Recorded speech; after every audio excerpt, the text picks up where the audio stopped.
আজ থেকে আমার স্টলে পাওয়া যাবে বিরিয়ানির সঙ্গে ময়দার সবজি। হরে কৃষ্ণ বন্ধুরা, আমি সুজন, মায়াপুরে মাধবাস বিরিয়ানি আর মোমোর ছোট্ট একটা মোমো স্টল চালাই। সকাল সকাল আমি ছোটো মোমোর জন্য এদিকে বাঁধাকপিগুলো কাটিং করে নিয়েছি, আর চাটনির জন্য আমি এদিকে টমেটোগুলো বয়েল করতে বসিয়ে দিয়েছি।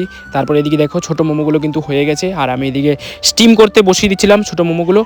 আর তারপরে দেখো এদিকে বিগ সাইজের মোমোগুলো আমি বানিয়ে নিয়েছি, আর যেগুলো আগে বসিয়েছিলাম এগুলো স্টিম হয়ে গেছে। আর এই দেখতে পাচ্ছ, এটা হচ্ছে মায়াপুরের ফেমাস বিগ সাইজের মোমো। খেতে হলে কিন্তু আসতে হবে মাধবাস বিরিয়ানি আর মোমোতে। আর এই দেখতে পাচ্ছ এইদিকে কলা পাতা কাটা রেডি, আর বিরিয়ানির হাড়িও কিন্তু রেডি। চলে এসেছি দোকানে। আর পুকুরা দেখো কত দূর থেকে এসছে আমার দোকানে মোমো খেতে। প্রথমে একটা খেলো পনির মোমো, তারপরে নিল আর একটা ভেজ মোমো। খেয়ে বলছে খুব ভালো হয়েছে। তারপরে এই মাতাজিরা এসেছিল মেদিনীপুর থেকে, মাতাজি চাউমিন নিল। তারপরে মাতাজি বলছে আমাকে মোমোই দেননি, ভিডিও করছেন। তারপরে মাতাজিকে বললাম একটু ওয়েট করেন, গরম হচ্ছে মোমোটা। তারপরে এদিকে এই প্রভু নিল 10 প্লেট বিরিয়ানি পার্সেল। আর এই প্রভুরা এসছে দিল্লি থেকে। প্রথম দিন খেয়ে ওনাদের খুব ভালো লেগেছে, এখন রেগুলার ওনারা আমার দোকানে আসছে মোমো খেতে। আর এই দাদারা এসেছিল স্যুপ খেতে।